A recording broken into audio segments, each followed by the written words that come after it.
మా దగ్గర ఉండేది పిడికిడి మాత్రమే, మాకుండేది కొంచెమే. దీనివల్ల నేను ఈ కుటుంబాన్ని ఎలా పోషించాను, నేను ఈ బతుకు బండిని ఎలా లాగేది, ఈ సముద్రాన్ని ఎలా ఈదేది, నా జీతం ఎంత.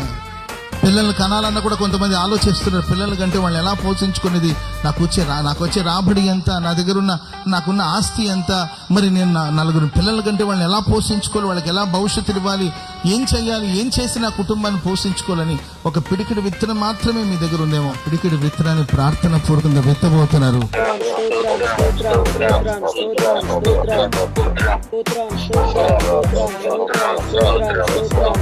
రాబోయే కాలంలో నిశ్చయముగా సంతోష గానాలతో మీరు పనులు మోసుకొని రాబోతున్నారు. చెప్పండి కూడా.